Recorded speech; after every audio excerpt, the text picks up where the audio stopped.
Hello, Karl Johansson here from Tungsten, and you're listening to Brutally Delicious Podcast. Look at That was excellent. The Brutally Delicious Podcast. The Brutally Delicious Podcast. The Brutally Delicious Podcast. The Brutally Delicious Podcast.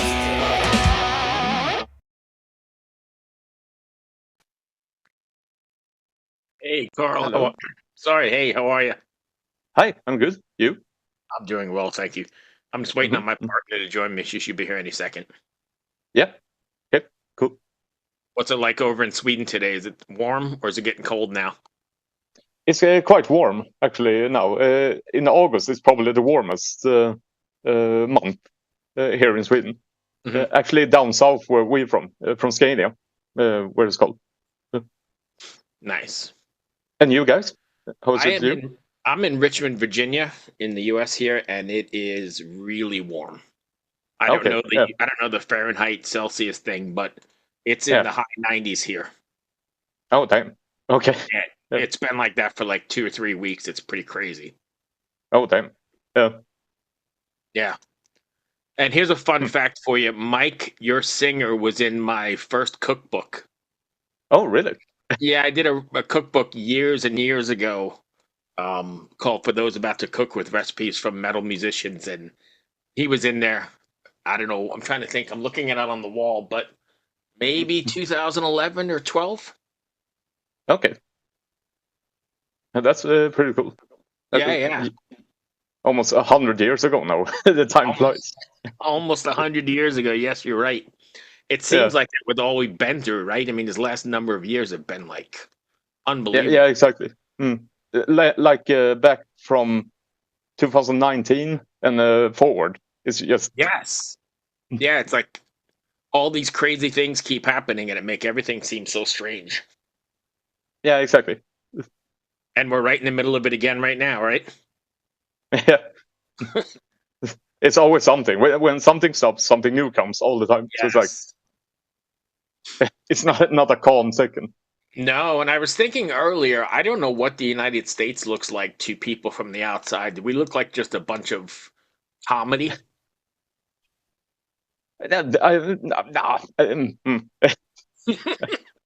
We must look like a bunch of fools from the people on the outside because every day I get up and go, I can't believe this is even something that's being talked about. There's Rita. Yeah. She's in Finland. Oh, okay.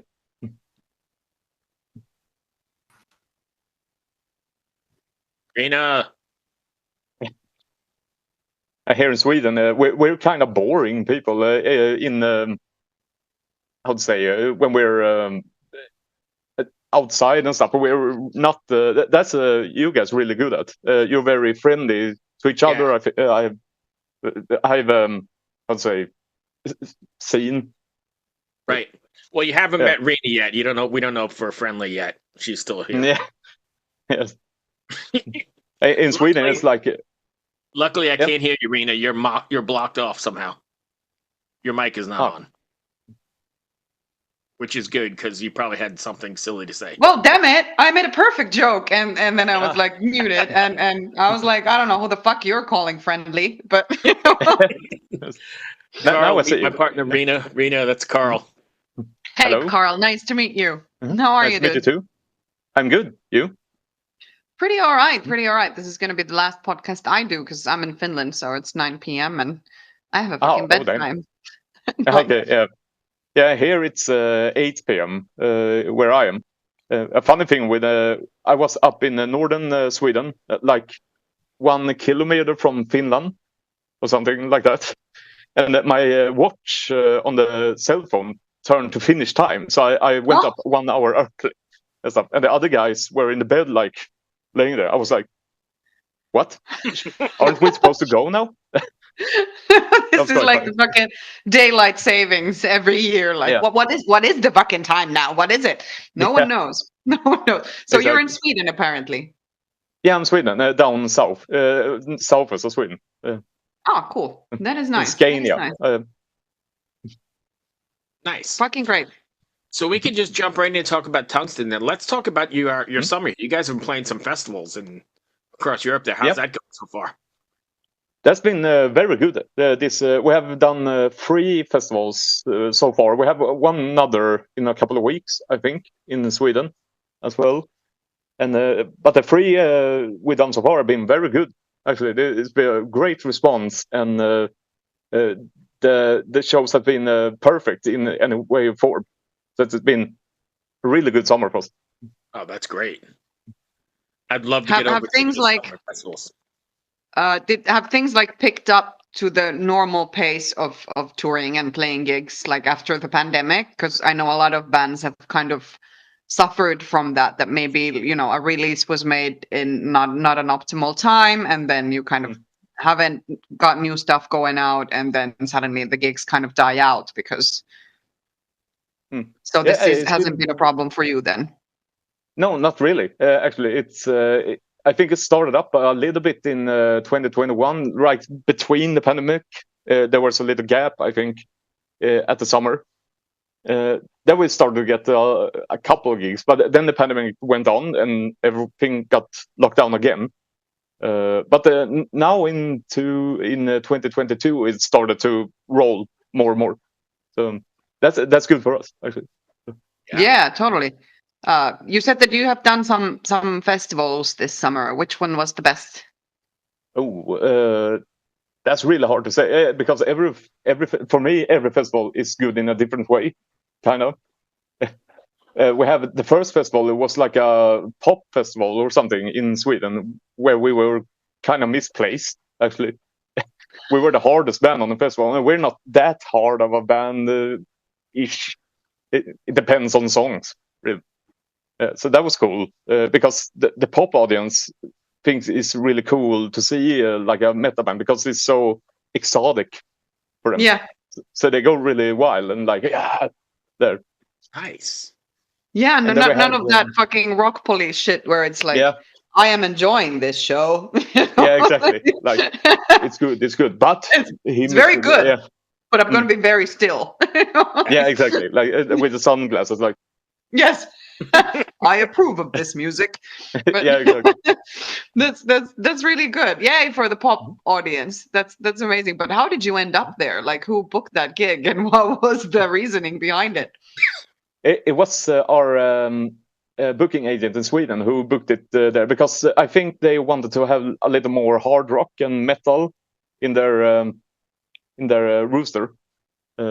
So it's that's kind of so that's why he asked us. I think like, do you want to play there? Well, yeah, sure. Let's do it. No, and that's amazing. Like, blurring the lines. That's always a good thing.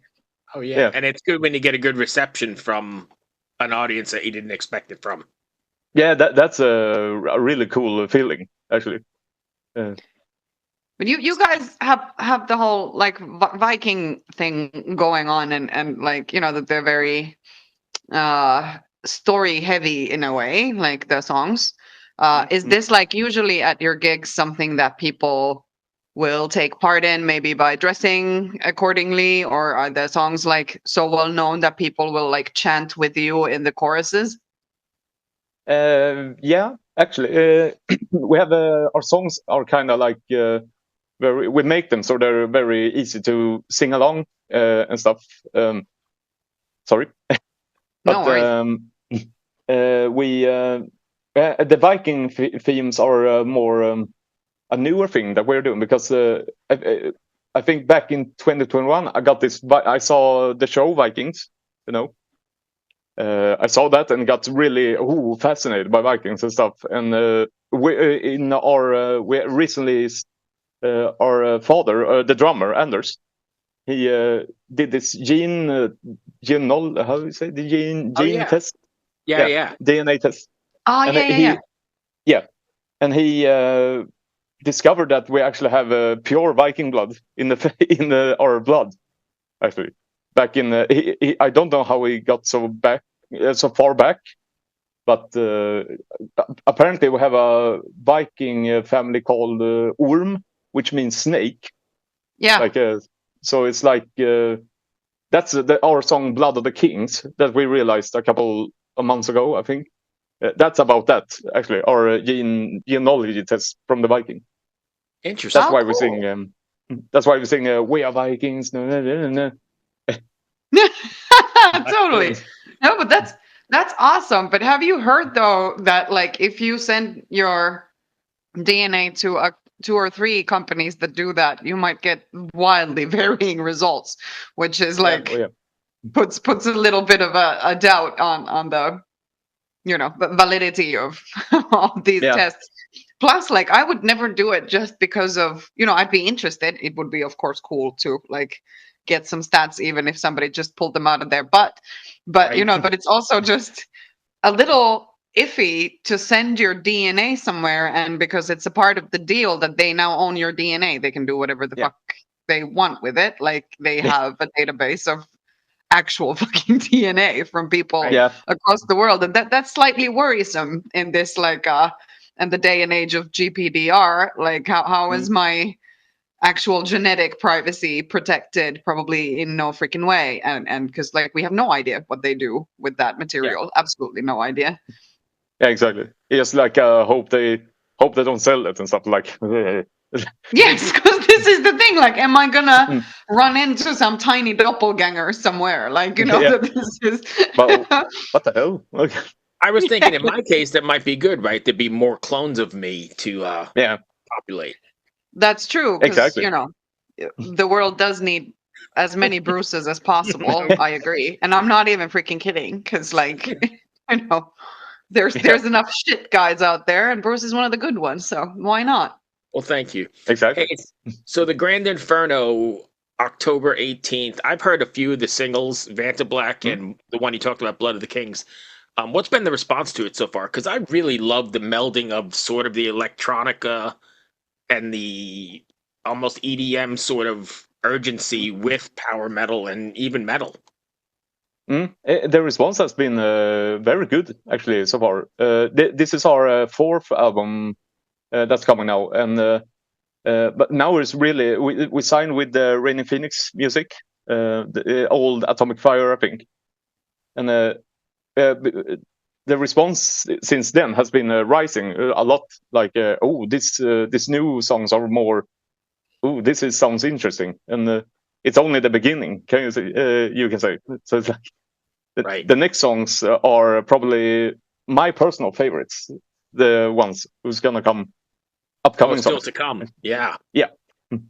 Is that couple also more. about Viking blood or something different? It's a little bit different. One is a little horror story thing Ooh, that's gonna come up, which I'm quite excited about to release. So, and another That's- one is more an epic journey, emotional journey, blah blah blah, something. something. Gotcha. Yeah. Tell me more about the horror story. Did you guys do a video for it, or is it just the audio experience? No, it's a video for it as well. Oh, nice. I think So we in the have video for. Go ahead. Sorry. Is it? No, it's we have video for every single, I think. Yeah. Excellent. So is the video then also telling that horror story? Like, is it going hand in hand with the story, or? In a way, like kind of, it's like it's a performance where we perform again, and but we have a little girl singing a lullaby. It's actually called Lullaby. The next song.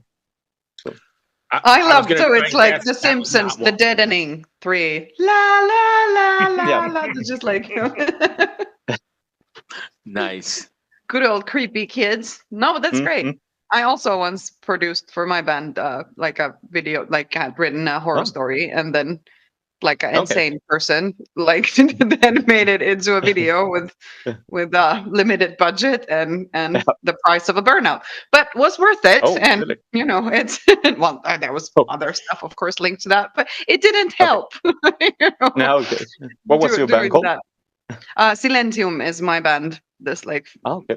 it's been a while. The latest album came out in 2020, so that went great, of course. But but anywho, if you want to go check it out, Shame is the song for that, and I'm pretty proud of what came out.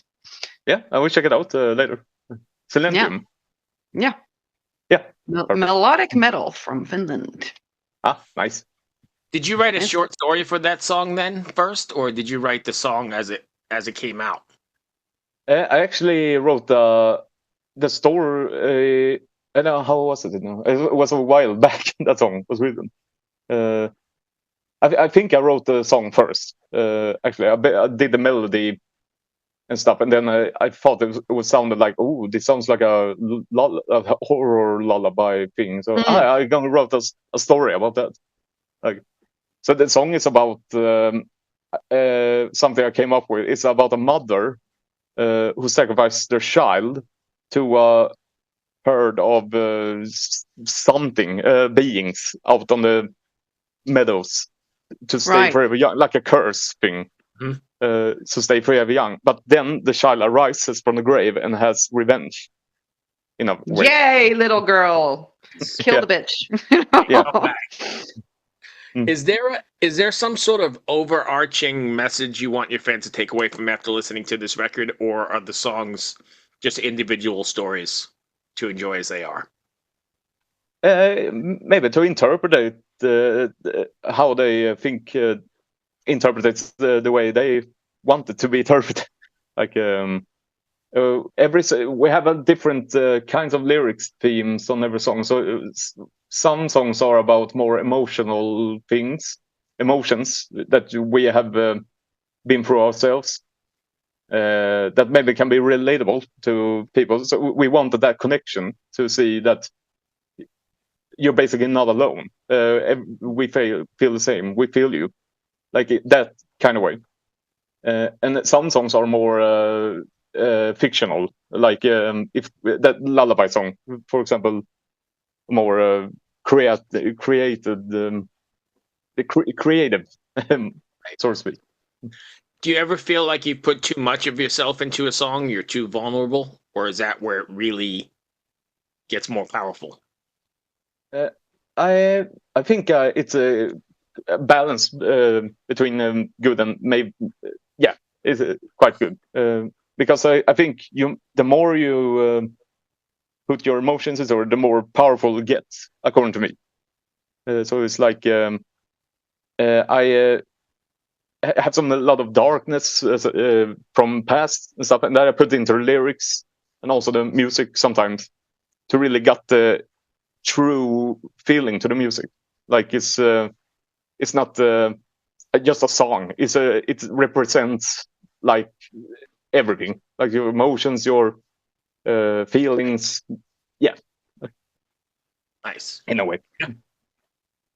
Do you get a lot of people like reaching out if you have written an emotional song that maybe deals with some like rougher stuff, that people then reach out and say that, hey, this like really helped me, and or that I could really really relate. I thought this was about my life, and now I feel better for listening to this.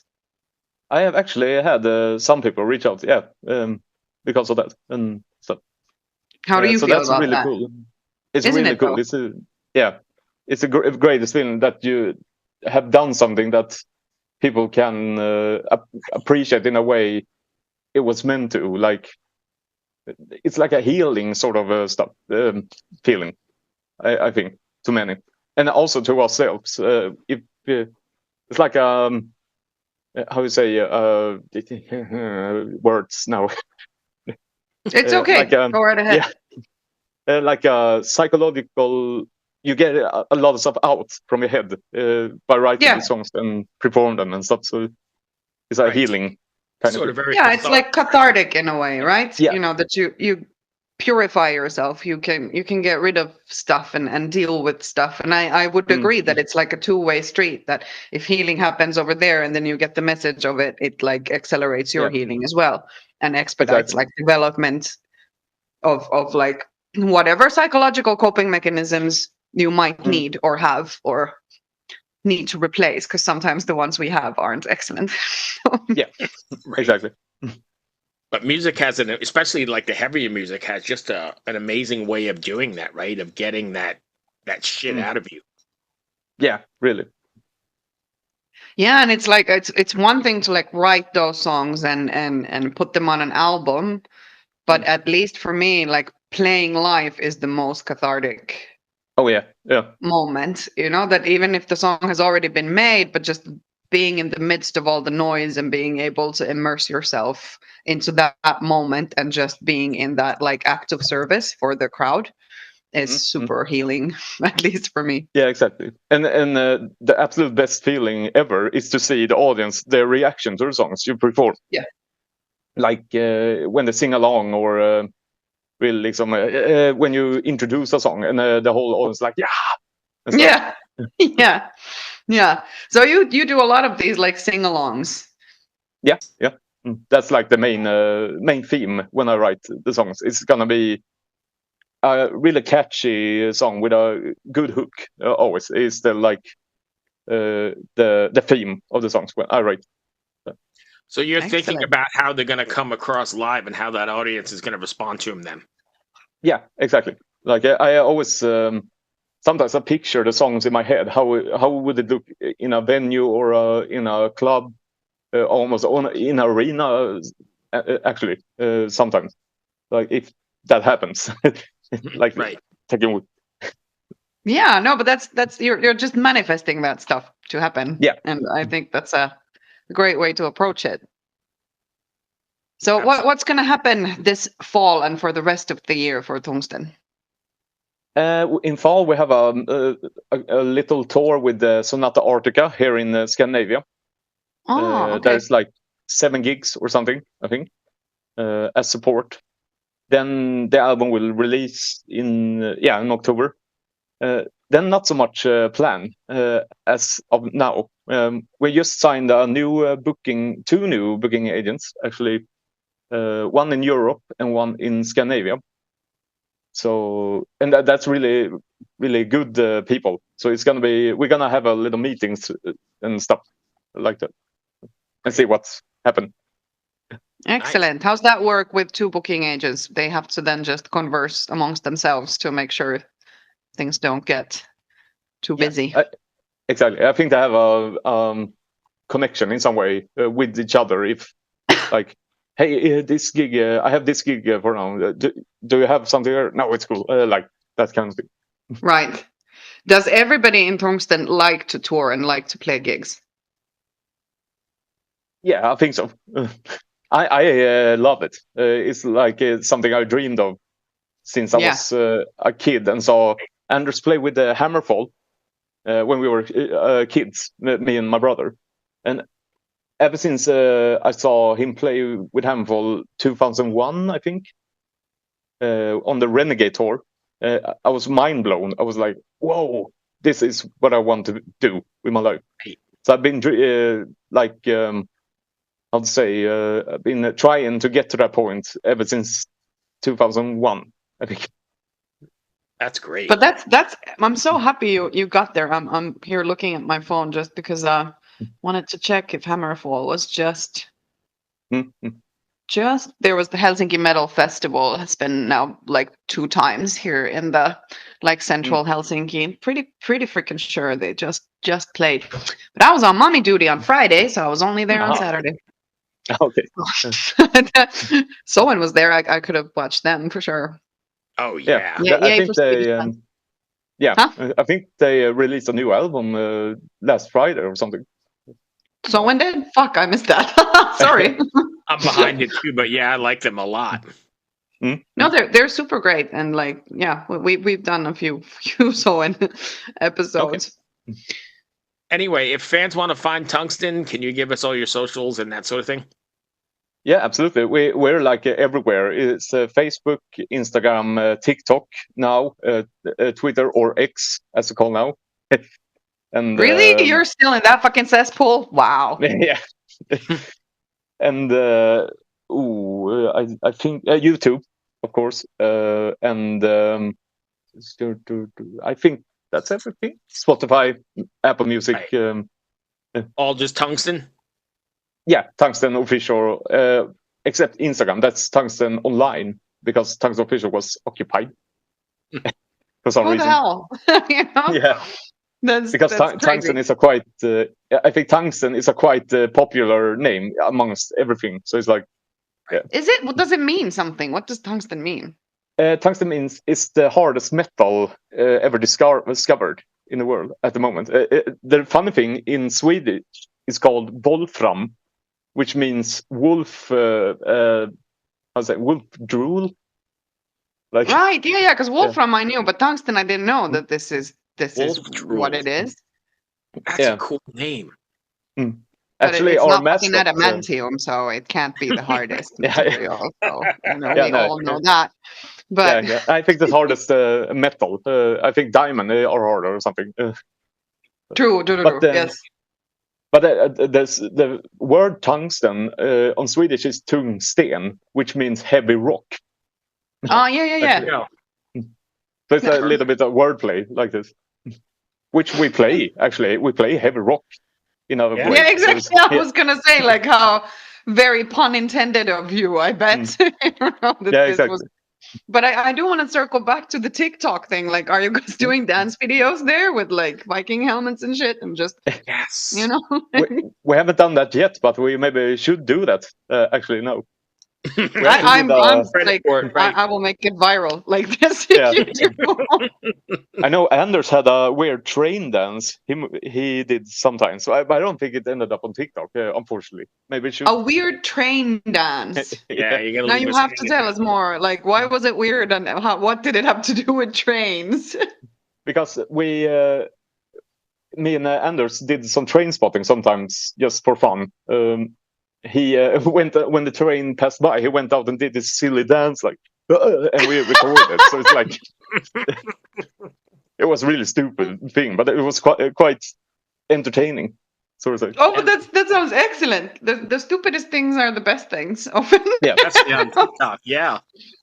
This whole grown-up thing is fucking tedious already. So let's all just do stupid dances, whether they're just for trains or for TikTok. But like, I'm in for a bigger audience for Viking dances on the Tungsten exactly. channel. We did another thing this Saturday. We have a fan club, Tungsten Fans Worldwide. They were at Anders' place and visit us because they visit us once, visit Sweden once every year, I think. And Anders had this brilliant idea to try to let them taste surströmming, if you know what that is. What is that? It's like sour herring. Yeah, it's the worst smelly thing you can imagine. It's horrible. I've never smelled it before, but I did now. We live streamed the whole thing on Facebook, so it's up there if you want to check it out. I think we must. Yeah, it's like it's known to be one of the most disgusting things in the entire world. In the entire, it's horrible. It's literally just rotten fish. It's rotten fish. It smells like death. It smells. You can't imagine what it smells. I thought it was not. That's gonna be that. Is it gonna be that bad? Then he opened it and he just sprayed out a little. Like everyone was whoa. Like it was insane. Do you eat it though? I mean, have you tried it? Patrick, our president for the Tungsten Worldwide, actually tried to eat it, and that was like a kudos to him. Like, how did it go? Like, did he throw up? He threw up quite a lot. Knew it. Yeah. Then Anders I don't know if you. Sorry? I don't know if you know this Finnish band called Bob Malmström, which is like they're like Finnish Swedish guys, and then their singer Kjell also has a radio show here in Finland at like Wildly Extreme, which is like the Swedish speaking national radio, blah blah blah. And he has this thing because he loves mustard, sinop. He loves sinop. So then he has this will it sinop thing. Okay. And he actually did surströmming with sinop, and that is with mustard. So that's also online somewhere if you want to see more gagging with like an extra layer of more gross. gagging, right? The funny thing, we check it out. Will it mustard? Yeah, okay. Yeah, will it senap is how senap. Yeah, okay. Will it senap? Yes, is how and also check out Bob Malmström if you don't know them. Absolutely. That's a great band. Okay, Karl, I appreciate you taking the time. It was great. Yeah, appreciate you too. Thank you. Yeah, great meeting you too. Thank you very much. It was lovely meeting you, and all the best with all the good stuff coming this fall, and I'll come see you when you're around. Yeah, thank you. Just Excellent. get in touch. Oh, and Mike, I said hello. I'm All right, gonna cool. like now you said it. I'm gonna send a message. Like put me on Yeah. the fucking list, man. All right. Absolutely. Well, you're on. Beers are on Hey. Karl. All right, we'll Yeah, see exactly. you. Thank Later. you very much. Thank Be you. well. Take Bye. care. Yes. See ya. Bye.